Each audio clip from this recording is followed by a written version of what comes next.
Isabelle Huppert est née le 16 mars 1953 dans le 16e arrondissement de Paris, au sein d'une famille bourgeoise. Ses parents étaient Raymond Huppert, ingénieur et coffreur, et Annick Beau, professeur d'anglais et pianiste. Cadette d'une famille de 5 enfants, Isabelle a grandi dans un environnement artistique et intellectuel, où sa mère l'a encouragée à se consacrer à sa passion pour le théâtre dès son plus jeune âge. Cependant, son enfance n'a pas été des plus paisibles. Son père, strict et souvent occupé, témoignait rarement de l'affection à ses enfants, laissant Isabelle dans un profond sentiment de solitude. Elle se tournait souvent vers sa mère pour trouver du réconfort. Mais les préoccupations de celle-ci, qui s'occupait d'elle et de sa famille, ont également laissé Isabelle dans un profond sentiment de solitude durant ses premières années. La plus grande douleur de sa vie est survenue en 1995, lorsque sa mère, Annick, est décédée d'une maladie cardiaque à l'âge de 68 ans. Annick était non seulement sa mère, mais aussi sa plus grande source d'inspiration, lui inculquant l'amour de l'art et une sensibilité aux émotions. La mort de sa mère a laissé un vide incommensurable dans le cœur d'Isabelle. Elle se souvient d'être assise près de son lit d'hôpital, lui tenant la main et essayant de ne pas pleurer pour ne pas inquiéter sa mère. C'est elle qui m'a appris à percevoir le monde. Et quand elle est morte, j'ai eu l'impression qu'une partie de moi avait disparu. Confia-t-elle un jour à une amie proche, la voix emplie de douleur. Elle cessa ensuite d'accepter des rôles pendant près d'un an, prenant le temps d'accepter cette perte et de réfléchir au sens de la vie. La pression de la célébrité et les attentes incessantes de l'industrie cinématographique furent également une source de souffrance pour Isabelle.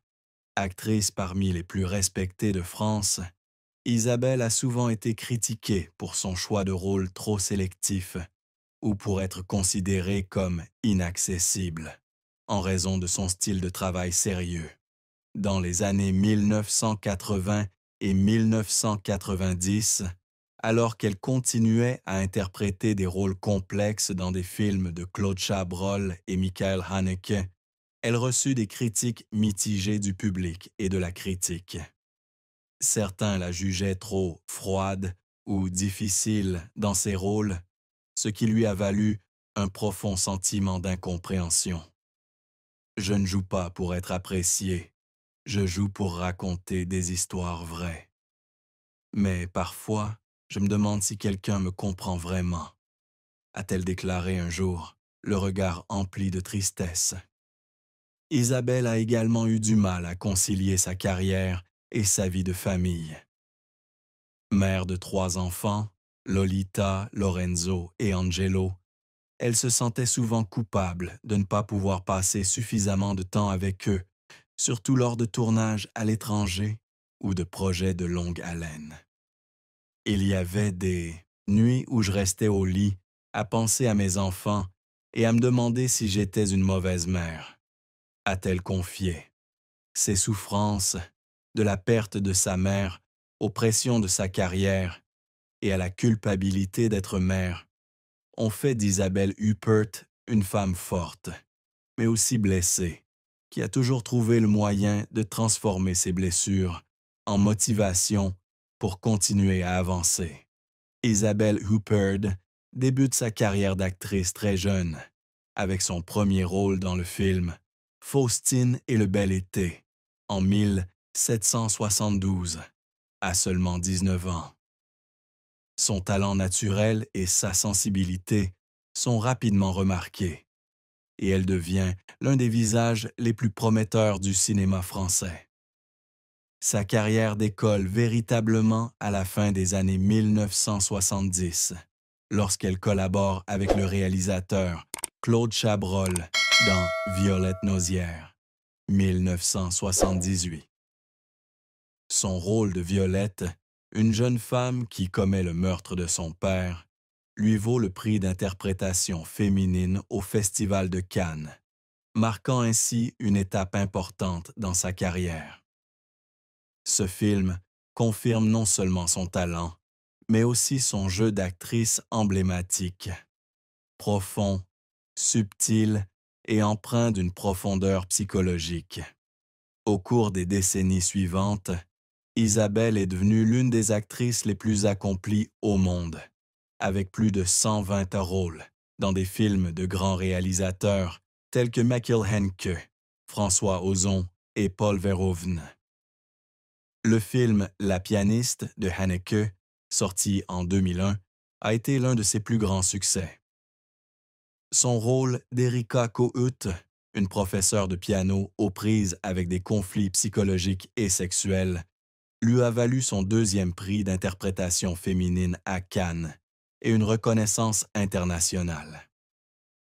Le film Elle de Verhoeven, sorti en 2016, a marqué un tournant important puisqu'elle a été nommée à l'Oscar de la meilleure actrice, une distinction rare pour une actrice française.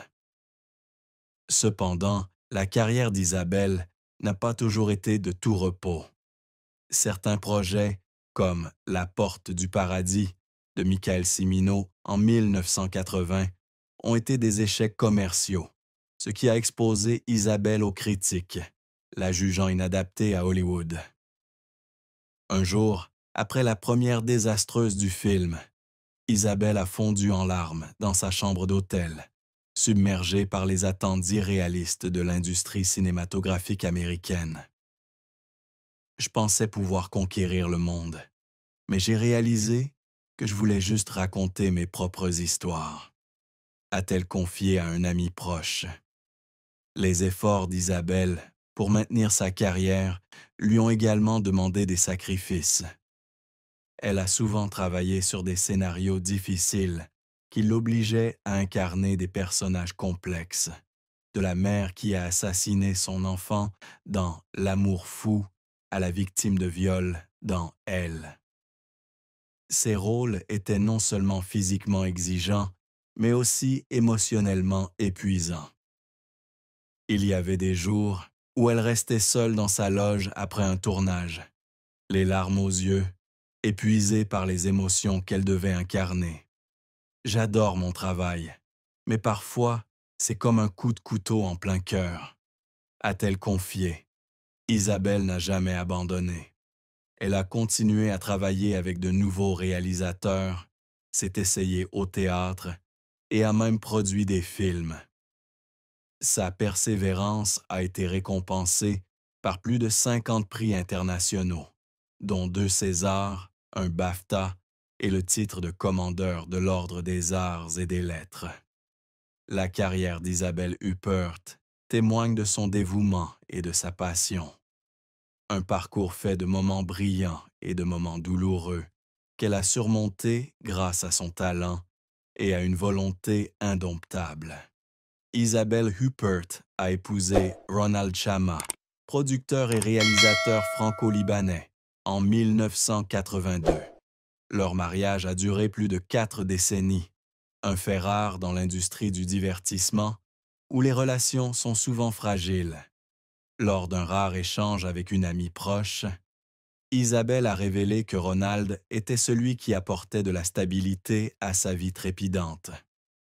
Il était mon roc, la seule personne qui comprenait que je n'étais pas seulement une actrice, mais aussi une femme avec des peurs et des rêves, a-t-elle déclaré, les yeux pétillants à l'évocation de son mari. Elle a ajouté que Ronald l'avait toujours soutenue dans les rôles difficiles, qu'il s'agisse de s'occuper de ses enfants lorsqu'elle tournait loin de chez elle ou de lui donner son avis sur les projets qu'elle entreprenait. Cependant, ce bonheur fut assombri par un diagnostic tragique en 2023. Ronald reçut un diagnostic de cancer de la thyroïde. La nouvelle fut un choc pour Isabelle, qui avait perdu sa mère des suites de cette maladie et avait toujours craint de perdre des êtres chers. Elle se souvint du moment où le médecin annonça les résultats alors qu'elle et Ronald étaient assis dans une chambre d'hôpital froide à Paris. Je lui tenais la main, essayant de rester calme, mais intérieurement, j'étais brisé. Je ne pouvais pas imaginer la vie sans lui, dit-elle, les larmes aux yeux, la voix brisée. Isabelle passa les mois suivants aux côtés de Ronald, l'accompagnant à ses traitements et essayant de lui apporter de la joie lors de soirées tranquilles à la maison, où ils regardaient de vieux films qu'ils avaient tournés ensemble. Isabelle révéla que Ronald, malgré sa maladie, restait optimiste pour ne pas l'inquiéter. Il m'a dit qu'il n'avait pas peur de mourir, qu'il avait peur que je sois triste. Mais comment ne pas être triste, confia-t-elle, les larmes aux yeux au souvenir des paroles de son mari.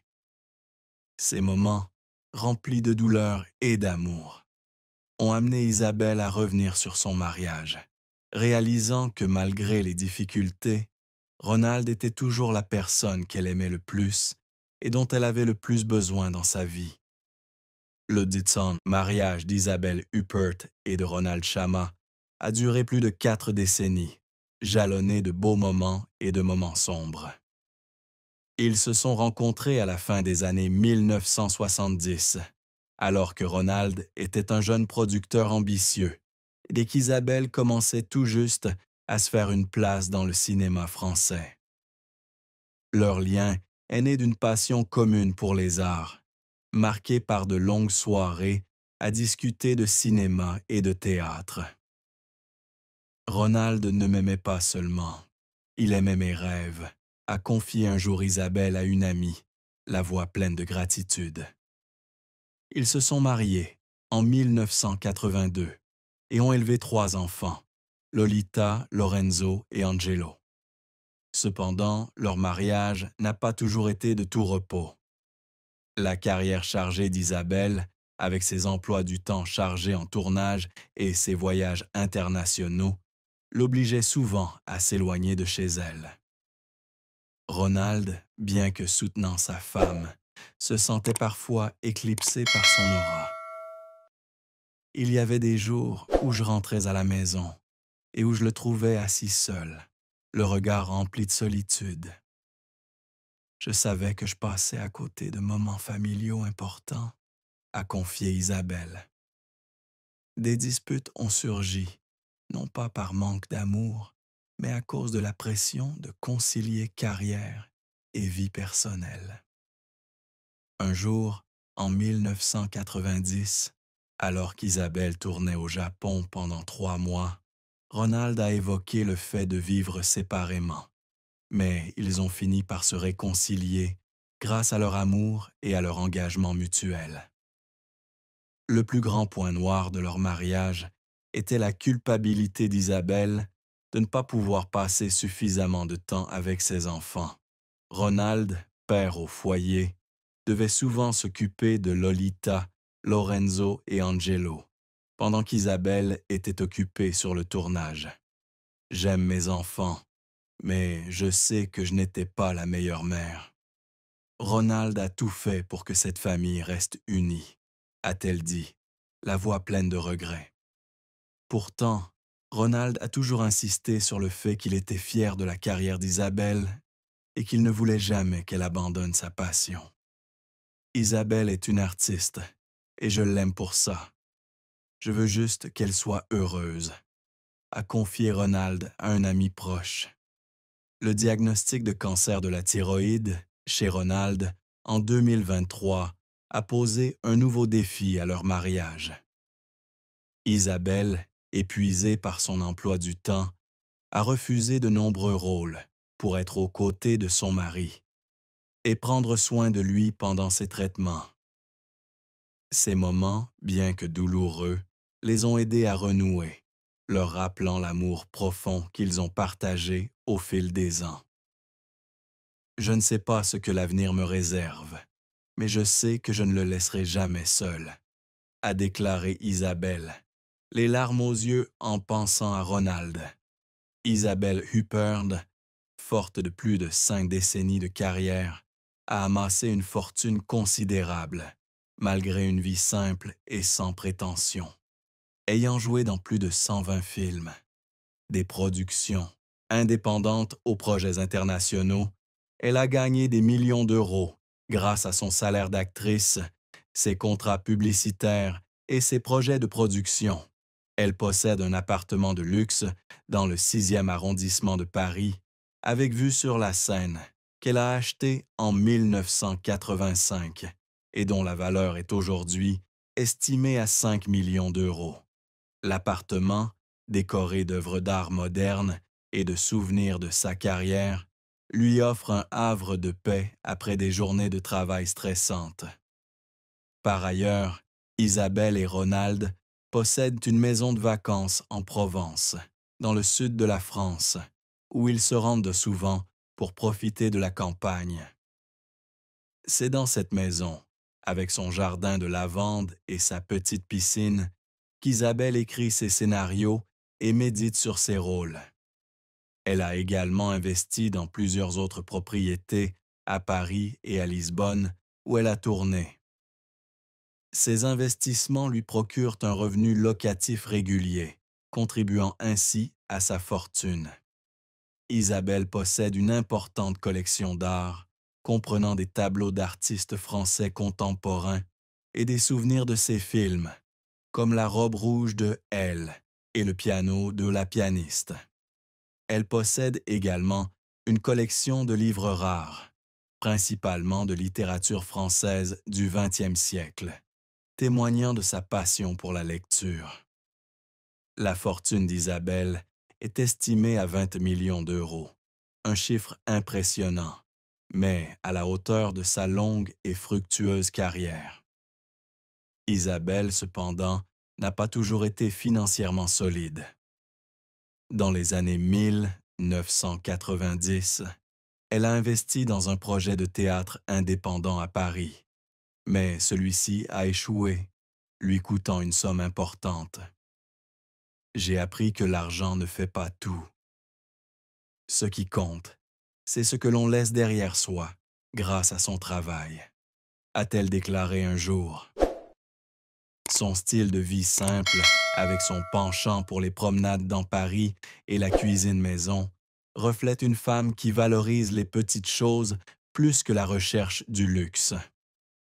La famille d'Isabelle Huppert, composée de son mari, Ronald Chama, et de ses 3 enfants, Lolita, Lorenzo et Angelo, a toujours été son plus grand réconfort dans les moments difficiles. Sa fille aînée, Lolita Chama, également comédienne, a confié un jour que sa mère était une femme forte, qui cachait sa tristesse pour protéger sa famille. Ma mère ne voulait jamais qu'on la voie pleurer, mais je sais qu'elle a eu le cœur brisé lorsqu'elle a perdu sa grand-mère. Je l'ai vue assise seule dans sa chambre, regardant de vieilles photos de sa grand-mère et pleurant en silence, a raconté Lolita, les larmes aux yeux en se remémorant son souvenir. Elle a également révélé qu'Isabelle se rendait souvent sur la tombe de sa mère au cimetière du Père-Lachaise, apportant un chrysanthème blanc, la fleur préférée d'Annick. Lorenzo, le 2e fils d'Isabelle, a également exprimé sa douleur de voir sa mère faire face à la pression de sa carrière. Ma mère a toujours travaillé sans relâche, mais je sais qu'elle se sentait incomprise lorsqu'elle était critiquée pour ses rôles. Je l'ai vue un jour, assise dans son bureau, lisant des critiques négatives et pleurant. Elle disait qu'elle n'avait pas besoin qu'on l'aime, mais je savais qu'elle voulait juste être comprise, a confié Lorenzo. Il a souligné que si Isabelle paraissait toujours forte, elle se sentait souvent coupable de ne pas passer assez de temps avec sa famille. Angelo, le plus jeune fils, bien qu'il s'exprime rarement en public, a un jour confié à sa mère qu'il était fier de la façon dont elle avait surmonté ses difficultés. Ma mère est la personne la plus forte que je connaisse. Elle a beaucoup perdu, mais elle ne s'est jamais laissée abattre. Je veux juste qu'elle sache que nous l'aimons quoi qu'il arrive, a déclaré Angelo, la voix pleine d'émotion. La famille d'Isabelle, incapable de lui soulager sa douleur, a tenté d'être là pour elle, lui offrant réconfort et amour inconditionnel. À 72 ans, Isabelle Huppert a vécu ces dernières années dans un état à la fois de sérénité et de regret. Sa santé s'était fortement dégradée, l'arthrite et l'hypertension l'ayant contrainte à réduire ses projets cinématographiques. Elle a également dû faire face aux séquelles de la COVID-19, contractée en 2022, qui l'ont laissée fatiguée et essoufflée. Avant, je pensais pouvoir travailler éternellement, mais maintenant, j'ai appris à accepter mes limites, a-t-elle confié à Ronald. Isabelle est décédée le 10 août 2025 à son domicile parisien, entourée de Ronald et de ses enfants. Sa mort, pourtant attendue en raison de sa santé fragile, a bouleversé le monde du cinéma. Ses obsèques ont eu lieu en l'église Saint-Sulpice, où des centaines de fans, collègues et amis sont venus lui dire au revoir. Des bouquets de chrysanthèmes blancs étaient disposés autour de son cercueil et un extrait de La pianiste était joué doucement en hommage à sa carrière. Ronald, bien qu'affaibli par la maladie, se tenait silencieusement près du cercueil, tenant les mains de Lolita et Lorenzo, les larmes aux yeux, se souvenant de sa femme qui l'avait accompagné au fil des ans. La tristesse longtemps cachée d'Isabelle se révéla peu à peu au fil des pages de son journal. Elle y décrit sa peur d'être oubliée, sa culpabilité de ne pas passer assez de temps avec ses enfants, et les moments où elle se reproche d'être trop dure avec elle-même. J'ai vécu ma vie pour l'art, mais parfois je me demande si je n'ai pas manqué des choses plus importantes, écrit-elle. Elle révèle également que malgré son succès, elle a toujours eu le sentiment de ne jamais être à la hauteur, une incertitude qui l'a suivie toute sa vie, suivie toute sa vie, suivie toute sa vie.